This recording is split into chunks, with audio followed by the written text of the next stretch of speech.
اینجا تالار ورزشی مکتب جمهوری مهارت عالی ورزشی اوید به نمادهای گشتین میباشد. در اینجا مدت 2 روز مسابقه جمهوری اوید به گشتین زودو برگزار می شود. طبق نقشه فدراسیون زودوی جمهوری تاجیکستان در یک سال 12 مسابقه باید برگزار شود و این مسابقه 12 هم در سال 2021 می باشد. طوری که ما دریافتیم این مسابقه ریتینگی بوده، مطابق آن دسته منتخب جمهوری تاجیکستان اوید به زودو معین کرده می شود و بعداً ورزشکاران در مسابقه های برون مرزی اشتراک خواهند کرد. مسابقه جمهوری اوید به جودو بین کلانسالان روزهای 28 و 29 دکبر در پایتخت کشور شهر دوشنبه برگزار شد.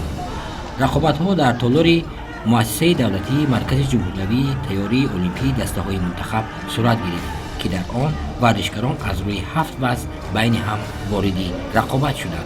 طبق اطلاع مسئولین چهاربینی مسابقه مطابق نقشه چهاربینی‌های فدراسیون جودوی کشور در سال 2021 صورت گرفته است. طی 2 روز مسابقه جمهوری بین کلانسالان که ریتینگی گفته بودیم برگزار گردید. قریب همه تمام منطقه‌ها اشتراک داشتند و غرض از با سبب که راه کمتر بیشتر از ولایت بدخشان اشتراک نداشتند، دیگر قریب که از همه منطقه‌ها اشتراک داشتند. البته این مسابقه‌ای که ما در اول سال گفته بودیم که ما 12 تا مسابقه‌ای که رده‌بندی داخلی یعنی ریتینگ داخلی که میگذارونیم، این همون 12مین مسابقه یعنی آخرین مسابقه بود که بین کلانسالان گذشت. در 3 سن سال ما در نظر داریم مثلا 4 تا نوجوان، 4 تا جوانان و 4 تا کلانسالان.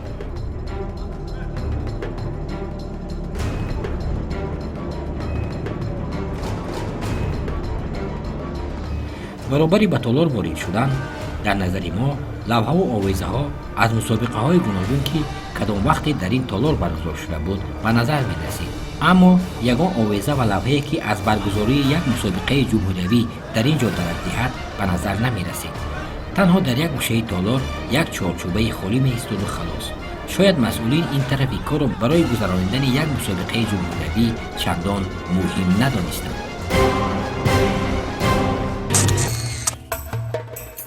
مسابقه در وزن‌های این روز وزن‌های 60 66 73 روز برگزار کرده ایستاده است. مسابقه در باره در داخلی ریتینگی داخل جمهوری از روی برآمد ورزشکاران ریتینگشون معین میکنند و بعدا مطابق همون ریتینگی مقصد تا 5 نمره که هست مقصد چی میشود ما میتونیم که دستای منتخب معین کرده از همین مسابقه‌ای که مقصد 12 مسابقه‌ای که است ما میتونیم که در این از اینجا از روی ریتینگی میتونیم که ورزشکاران رو با مسابقه‌های بین المللی سفربر کنیم. در روز اول مسابقه ورزشکاران در 3 وزن رقابت نمودند. مهرزاد صوفیوف چند سال است که در گشتین جودو تمرین میکند. در این مسابقه وی ولایت سوق را نمایندگی مینماید. مهرزاد در وزن تا 60 کیلو رقابت مینماید. من طول 10 سال زیاد است که در این نمود جودو تمرین میکنم. من اول در ناحیه جبار رسولوف دهه زرافشان تمرین میکردم. طول 5 سال است که در شهر دوشنبه استاد رجب فرسکدین تمرین نموده ایستادم. برای که جودو خیلی گشتین خوب است و خیلی پیش رفته است از همان دیگر نمود سپورت ها. آدمی که از حساب با فکر میتوند که آسانی حریف خود را مغلوب سازد. این جودو حکمت دارد که یک آدم سبک وزن میتواند که با یک تکنیک خوب یک آدم پرقوت را شکست دهد. گشتین جودو از همین سبب به من خیلی پسند است. شاهین گلوف راهبر مکتب ورزشی ناحیه جبار رسولوفی ولایت سوخت می باشد. طبق گفته‌های وی با سبب نامساعدی راه قسم زیادی ورزشکاران از ولایت سوخت نتوانستند که در این چهاربینی اشتراک نمایند. از ولایت سوخت 3-4 نفر راست گپ از سبب راه بسیار برف بود، راه بسیار ناخوب بود. 3-4 نفر ورزشکاران آمدند که مهرزاد صوفیف حاضر بسیار خوب اشتراک نموده در نهایی در فینال قرار دارد. بسیار در این نمود گشتینگ جودو در ولایت سوق به نهایت مخلصان خود را دارد. بسیار محبت بسیار ورزشگران در این نمود محبت زیاد دارند. در ناحیه جبار رسولوف مکتب ورزشی زرافشان دیرکتور مکتب ورزشی هستم. زیاده از 150 نفر ورزشگرانی که در این نمود مشقی در این نمود جودو مشق تمرین نموده آمادگی خود را برای مسابقه‌های آینده داخلی و بیرون از جمهوری آماده کرده استادند. شاهین گلوف از ورزشکارانی که ولایت سوق را معرفی می‌کنند در قسمت فینالی از مهرزاد صوفیوف امیدی کلان دارد. در این مسابقه مهرزاد صوفیوف که از ولایت سوق از مکتب ورزشی زرافشان که می باشد حاضر او در نهایی قرار دارد. قسمت نهایی فینال قرار دارد. امید داریم که امروز او جای یکم را میگیرد. بسیار ورزشگران خوب را من دیده استادم مشاهده کرده استادم. خصوصا شاگرد خودمان مهرزاد صوفیوف بسیار خوب برآمد کرد. حاضر بسیار مخلصان را برای خود جلب کرد و راست دیگه وزن 66 کیلو حاضر نهایی برآمد. نشناختم نام فامیلش فراموش کردم. همه پهلوانا بسیار راست دیگه خوب برآمد کرده. بسیار مخلصان خود را به خود جلب کردند. در یک گوشه تالار زیر پرده کبود پرستال یا خود منبر افتخاری برای ورزشکارانی که پیروز گردیدند گذاشته شده بود. این منبر از استفاده زیاد در مسابقه های گذشته جمهوری خورده و شکسته گردیده بود و شاید از سرکاری زیاد گوشه های سوراخ و شکسته آن از نظر مسئولین دور افتاده بود که ورزشکاران غالب را با افتخار بالای آن منبر می برآوردند و از پیروزی استقبال می نمودند.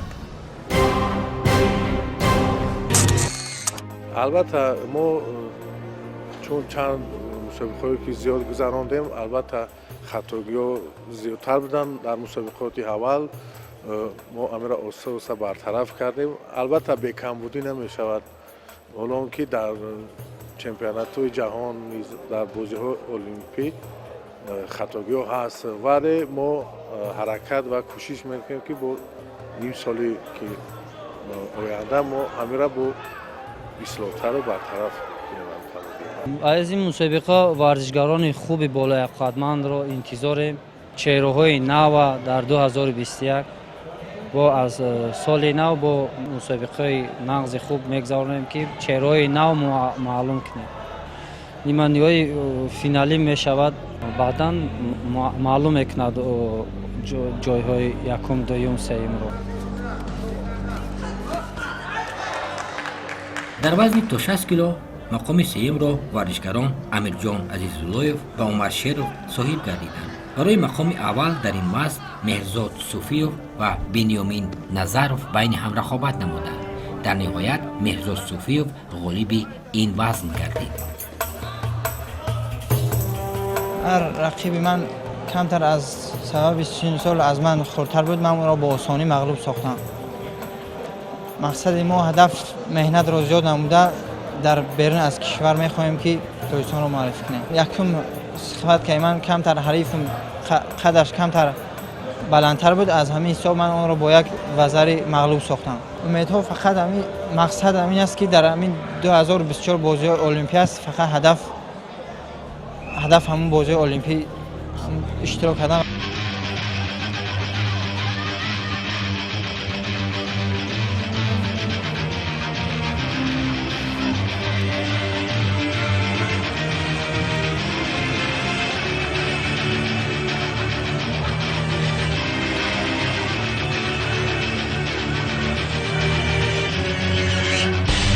در وزن تا 66 کیلو محمد یوسف زاده و سرور عبدالشکروف جای سوم، موسی سعداللهیف مقام دوم و غالب این وزن نورعلی امامعلی از شهر دوشنبه گردید.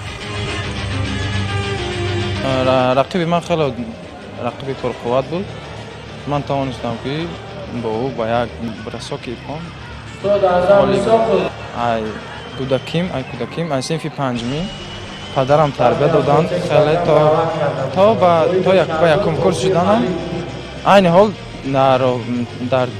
дар роҳбарии Фаррух Собиров машқварзӣ менамоем.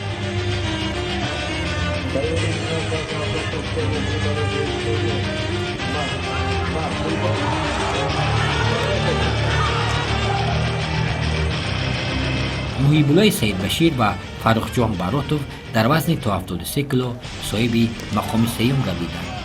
дар вохӯрии ниҳоӣ Шаҳзод Воҳидов ва Али Боқиев байни ҳам рақобат намуданд ки рақобати онҳо бо пирӯзии Али Боқиев анҷом ёфт. ба гуфтаи Али Боқиев ин мусобиқа барои вай чандон мушкил нагузашт. вай ҳамаи рақибонро тавонист ки дар вақтҳои асосии муайяншуда шикаст бидиҳад.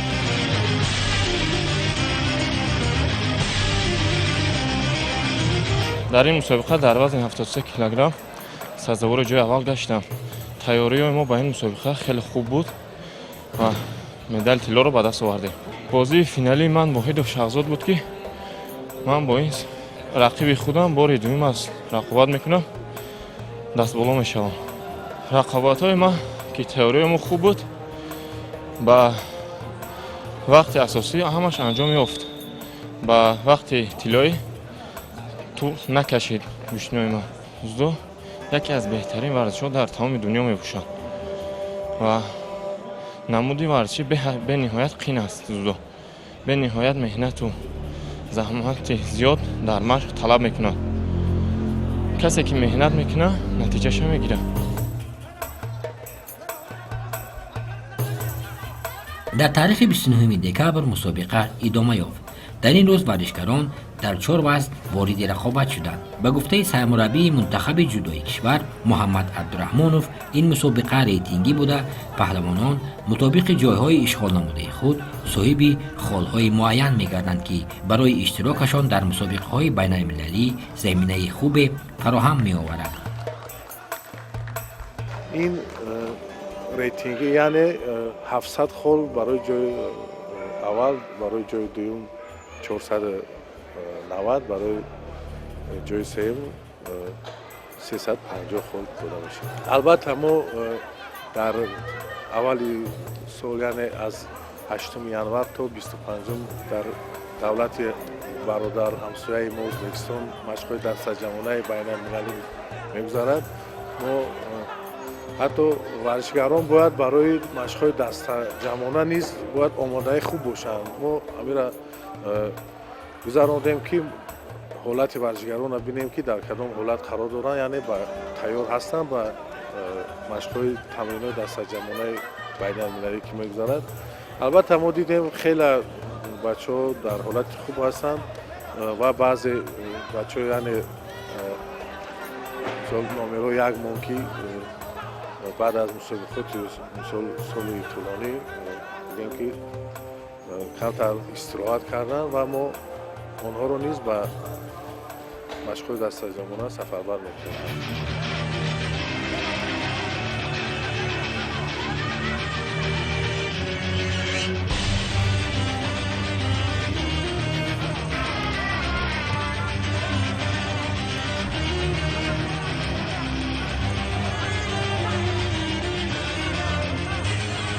дар вазни то 81 кило Бахтиёр Ғафуров ва Ҳайдар Саид Кабирзода ҷои сеюмро соҳиб гардида, мақоми дуюмро бошад варзишгар аз ноҳияи Ҷалолиддини Балхӣ Сиёвуш Азизов ба даст овард. медали тиллои ин вазнро Умар Расулов соҳиб гардид.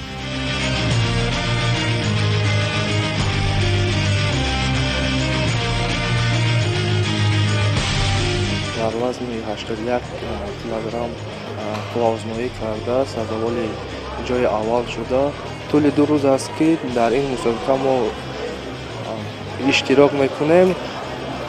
ба ин мусобиқа барои ба даст овардани холҳо ба мусобиқаҳои берун аз давлат ба мо кӯмак мекунад.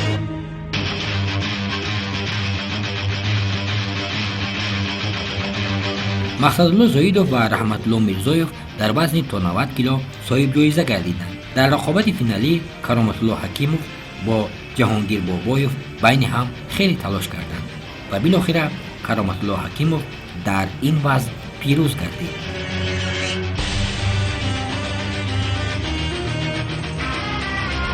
дар вазни то 90 килограмм имрӯз сазовори ҷои аввал шудам.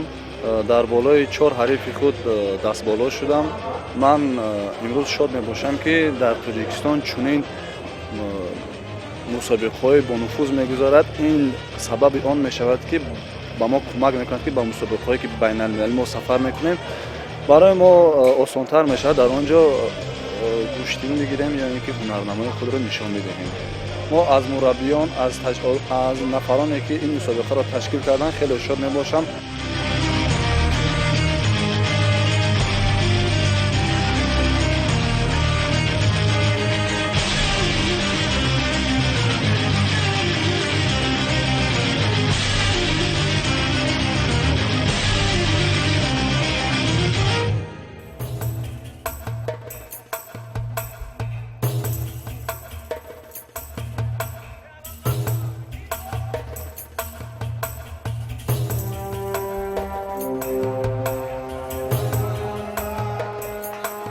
рақобатҳо дар вазни 200 кило хеле диданӣ сурат гирифт. шоҳрух замонов ва ваҳоб ҳайдаров дар ин вазн медалҳои биринҷии мусобиқаро соҳиб гардиданд. дар рақобати финалӣ исроил раҳимов бар муқобили муҳаммадбек фарҳодов дастболо гардида соҳиби медали тилло шуд.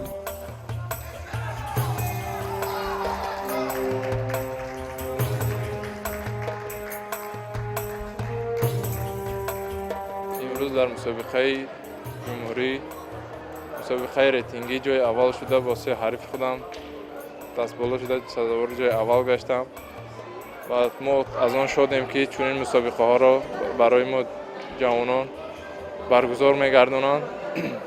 рафти мусобиқа бисёр дар сатҳи хуб гузашт ва мо умедвор ҳастем байрақи азизи хешро дар мусобиқаҳои байналмилалӣ баланд бардорем.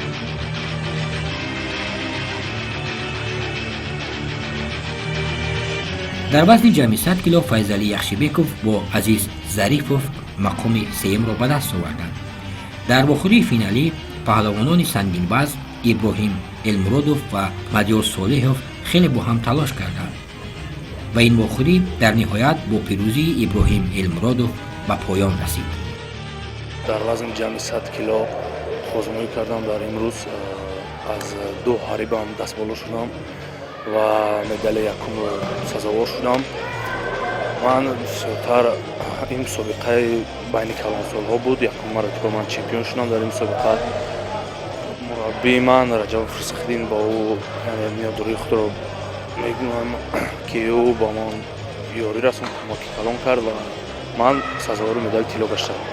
мусобиқаи хуб буд, дар ҷаи хуб гузашт ва дар оянда ман берун аз давлат мусобиқаҳои чемпионатҳои Осиё, чемпионатҳои ҷаҳон мехоҳам медали тилло бигирам.